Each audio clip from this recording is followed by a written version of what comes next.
Hello everyone, welcome to my YouTube channel. This is Arjun Jayaraman. This is my second YouTube video on multi-bagger stock series part 2. Today I will cover some of the cyclical stock patterns. Before that, there's a strong disclaimer. This is not a advice to buy or sell shares. Markets are subject to certain risks, and the past price patterns and the performance of the stocks do not really guarantee that they will behave in a similar fashion in the future. So you should consult your advisor whether it is suitable to trade for your financial conditions. This is again not an advice to buy or sell shares, but just a simple example and illustration to educate users on how they can buy and sell shares. Basically, trying to catch stocks at the bottom and then try to exit at the top. This video is purely for educational purpose. I'm not a SEBI registered advisor and not a financial consultant. This is not an advice to buy or sell shares, but just an educational video. So coming to cyclical stocks, in my previous video, I had illustrated how to identify major trend reversals using patterns like shooting star, dragonfly doji, and volume and price actions. I also covered a little bit of moving averages and time series and their influence on the overall long-term stock trends.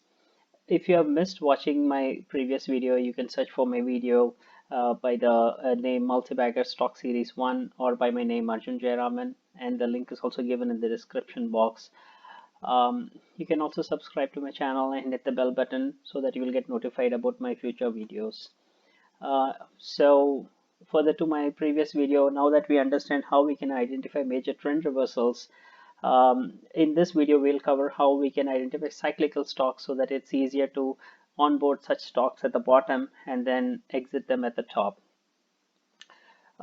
Cyclical stocks, typically I've seen range anywhere between 100% to 300% kind of a swing. So for a long-term player who cannot watch the market, who cannot trade, who is typically an investor with a 1 to 3 year time frame, uh, this particular strategy will be very helpful for such players, and they can also hedge their trade using option strategies. I'm covering a few such examples. So why do cyclical patterns occur? So first of all, we notice that there is a particular range. Some of these stock charts, they behave in a particular manner, and people who frequently trade in such stocks, mutual funds, institutional investors, domestic traders, they all have those prices in their mind, and usually around those prices they usually place the buy sell orders. So technically those become the support and resistance for those stocks. So once we understand the larger picture, we know where the stock is heading, then we can purely focus on the price volume action and ignore all the market news, because usually the news is very disturbing. Every year you will have some economic data, some political war, there will be some elections, there will be some budgets, there will be so many various fear factors that will keep coming every day with a different magnitude. But bottom line is the stock going to go up or down in the long trend? So that is what is relevant for a player who is looking at a 1 to 3 year timeline. And data analysis helps such players to take out the emotion part completely out of their analysis and keep it purely like, where do I enter? What is my stop loss? What is my potential target? What is my risk reward ratio? So that is what we will cover in this particular video. So these cyclical traders, typically they know when to exit the stock and when to enter the stock, and they look at only that particular stock. They do not look at the remaining 5,000, 6,000 stocks that are going up and down every day, and they look only at the price movement of a single stock or a few such stocks which form a similar cyclical pattern. So in this video, I will cover 4 such stocks. All of them are in A group, all of them are having a large cap, all of them are traded in F&O, except one particular stock which is not in F&O, it's just a cash stock. So the first example that we'll look at today is State Bank of India, the largest bank in the country. So this comes from my experience 20 years ago in 98, 99. when I used to be actively trading in the stock market. I've observed at that point in time when State Bank used to be a 10 rupee stock. We did not have futures and options those days. It used to be 5-day settlement in Bombay Stock Exchange and 5-day settlement in National Stock Exchange, with Friday expiry in Bombay and Tuesday expiry in NSE. And those days, the stock would typically swing between 150 to 320 levels. Now, today, when I look at a 25-year chart like this, I see that even after 21 years, I still find that the stock is pretty much behaving the same way, just that now it is trading at 1/10 of its value after the stock split. So earlier it was a 10 rupee share, now it's a 1 rupee share. So here in the bottom, in this little blue box, we see that 1990, in the 99, 2000, 2001 period, it used to be in that price range. Then it kind of moved all the way up, and once it broke past a particular number, which is a round figure of 150 rupees, which is that psychological barrier, it kind of rallied all the way up. Then we can see that it tested it, it broke this particular piece again, but it did find support at the Bollinger Band support. And then once again, when it moved up for the second time, it kind of rallied all the way again to 340, 350 levels. Now that became again the psychological barrier, and a lot of players started selling here. So we can see that again when it came all the way down in 5 quarters, it again found support near the 150 mark. Now, one interesting thing is that this is a quarterly chart, which means each and every candle here is 90 days or 3 months. So these are calendar days. So it is 1 quarter. So when we see 1, 2, 3, 4, 5 quarters down, it typically means it's about 15 months of downtrend. So no matter where you sold the stock, it is still going to come down month on month, quarter on quarter for 5 quarters in a row, all the way down till it hits the lower target. Then again, it's been consolidating a bit for a quarter.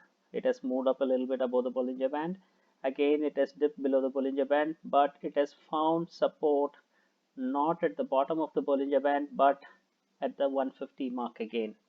Then it has rallied all the way up close to the 330, 350 mark, which also happened to be a Bollinger resistance. And I also have a little stochastic oscillator here. I got the RSI here and the MACD here. But again, it has rallied down for 1, 2, 3, 4, 5 quarters. We spoke a little bit about Fibonacci retracements in my previous video. So 1, 3, 5, typically 5 quarters is a pretty stable number. If not, 8 quarters is again a very, very strong number. 13 is an absolutely fantastic Fibonacci quarterly series number to look at from a long-term player perspective. So we see the stock again rallied all the way up. Again, yes, it hit the 350 mark, and again it corrected back to the Bollinger Band. Then we see, interestingly, a false breakout when it went up to 370 in 2019, and it closed convincingly there, but then later on it cracked down, and during this COVID we see it falling down all the way back to 150. So this coincidentally happens to be the 100 quarterly EMA support. So typically you would see a 50-day moving average, 100-day moving average, 200-day moving average. Because it's a very old stock, we are fortunate to see a 100 quarterly moving average support as well in this, as well as the lower Bollinger Band, which is also placed at this level. So one can expect the stock to reverse anytime from here and again continue the rally for the next 3, 5, or 8 quarters. So that is what typically we would expect. Moving on to stop loss. For every investment, you will need to have a convincing stop loss so that when you take a trade, you kind of know what your stop loss is, what your return is. Now, any technical trader looking at this chart at the 370 mark, where it closed very convincingly above the breakout point, I myself have recommended on my Facebook page as a buy recommendation but however, I had made it very clear that you need to have a strict stop loss at 322 because the price action was a good 200 rupees from 200 to 350, sorry, 150 to 350, which is 200 points away. So typically a breakout like this, we would expect another 200 points, which is roughly 350 plus 200, which is 550 kind of a target on the quarterly charts. For a 50-point stop loss, you're looking at 1:5 ratio, which is about 200 points. Um, but however, instead of going up, the stock fell all the way back down to 150. So this is where your stop loss is very important. For people who don't like to put a stop loss, who don't want to take a 50 rupee stop loss, there are various ways you can kind of trade without any stop loss. So we will talk a bit about the bull put spreads and zero cost dollar strategy, which is typically used by most players who don't want to enter a stock until they are really, really convinced that yes, the breakout has happened, but nevertheless they want to enter at the breakout point. So here is an example. This is kind of a write-up from the Investopedia website. A zero cost a zero cost collar is a form of options collar strategy. So basically, what they're trying to say here with all of this is that I will try to jump into the example here on the right. So what they're saying is, let us say the stock price has rallied like this, as you see in the graph, and it's currently trading at 100 rupees. A collar would mean that you enter the stock either in cash or in futures at 100 rupees, but you want to put a stop loss below a particular level.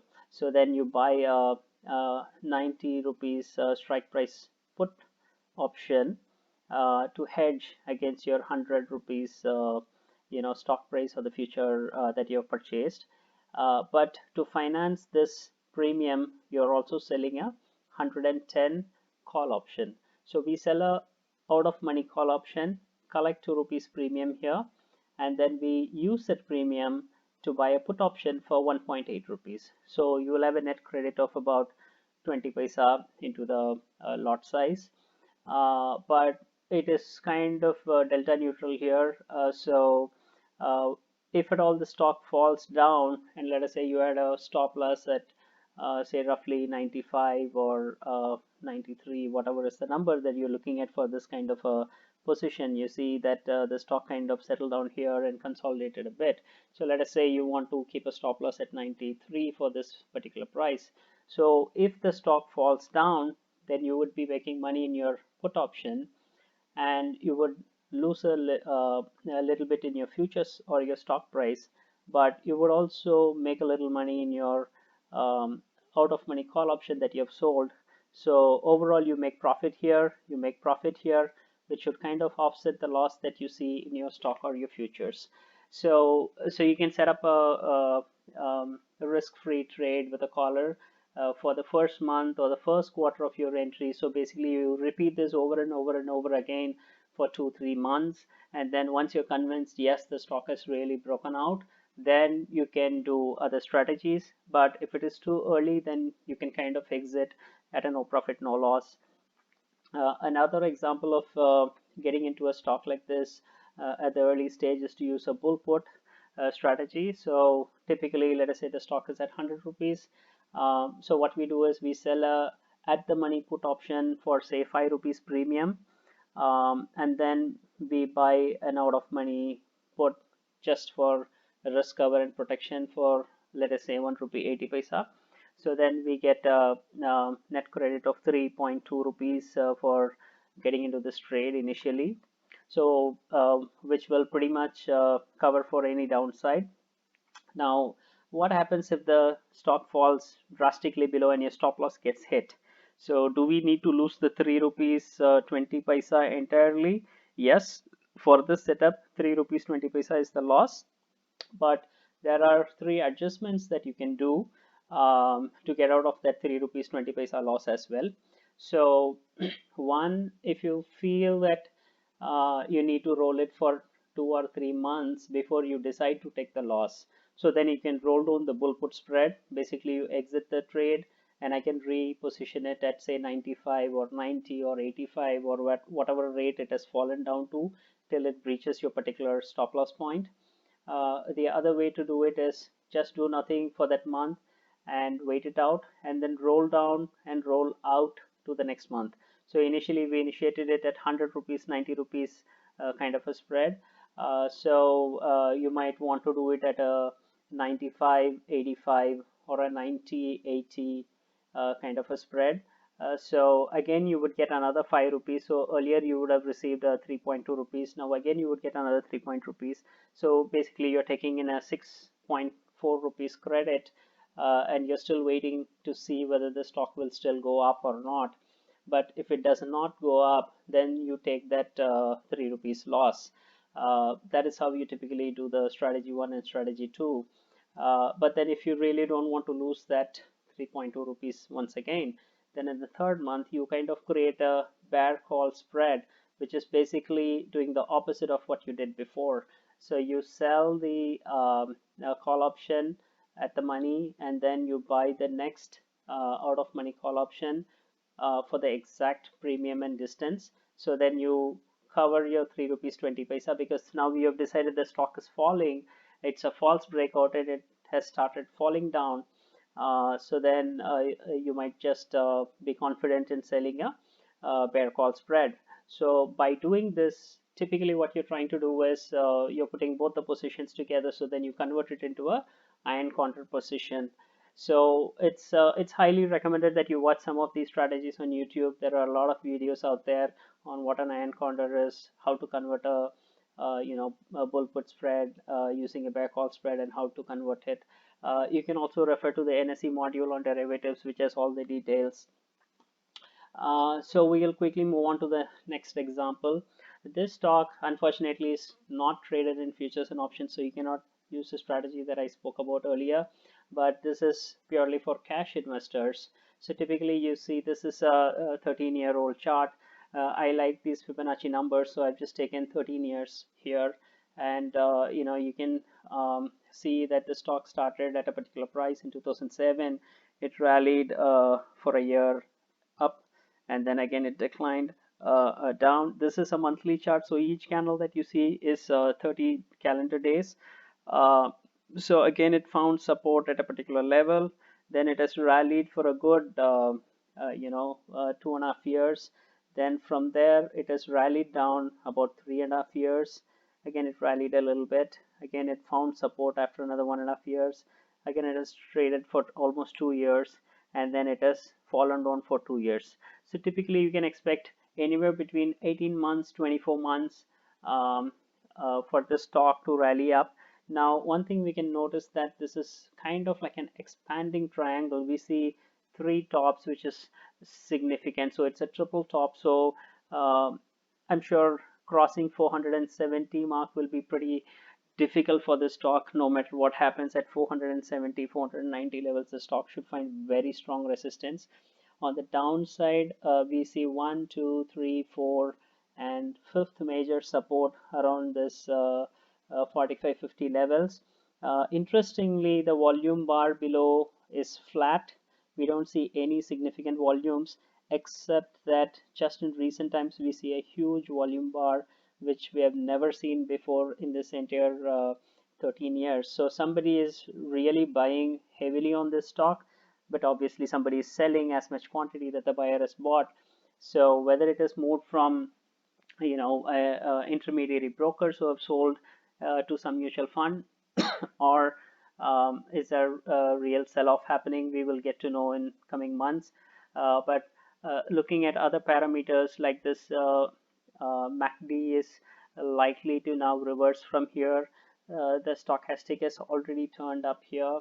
The RSI is still flat, but well in an oversold position for a really long time, for almost 5-6 months now. The real fireworks will happen when it actually moves above this 40 mark. So I have a blue line. So typically RSI, the bands people use is 30, 70, 30, below 30 they say it's oversold, and above 70 it is overbought. But the real action is between 40 to 60. So once it crosses from 30 and it crosses 40 is where you will see a real swing happening. But by that time, the stock would have already rallied to 100 rupees or so. So somebody who forgot to buy it at 45 or 50 rupees will really find it expensive at 100 rupees.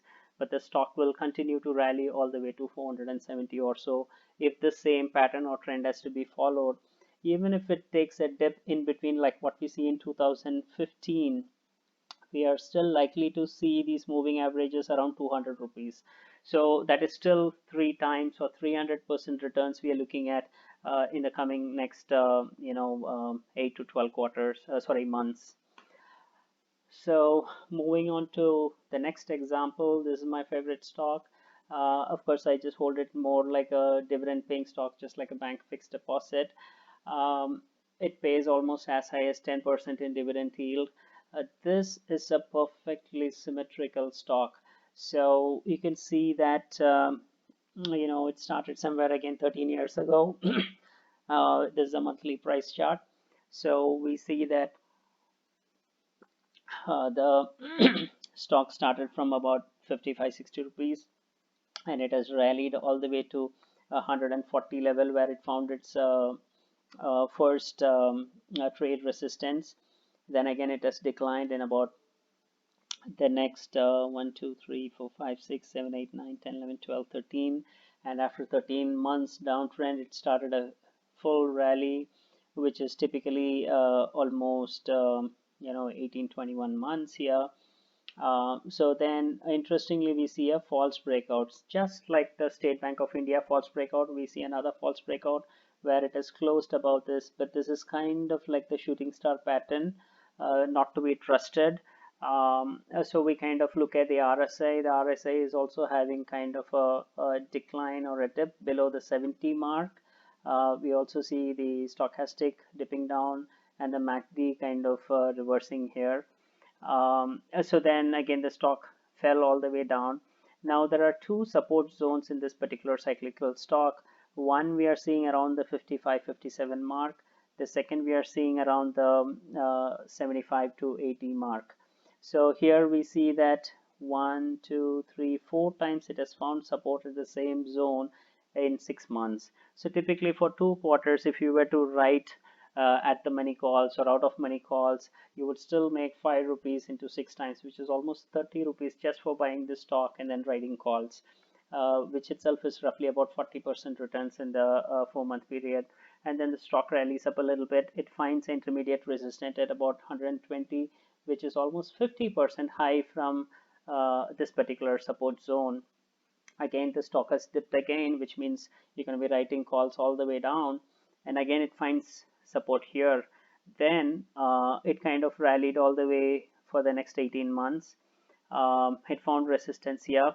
Again it dipped and went back. So typically this could be the 1 2 3 4 5 ABC, and ABC is ABC kind of a C wave expanding as a ABC, or 1 2 3 4 5 down here in the Elliott wave pattern. Again, we find support here at the same zone.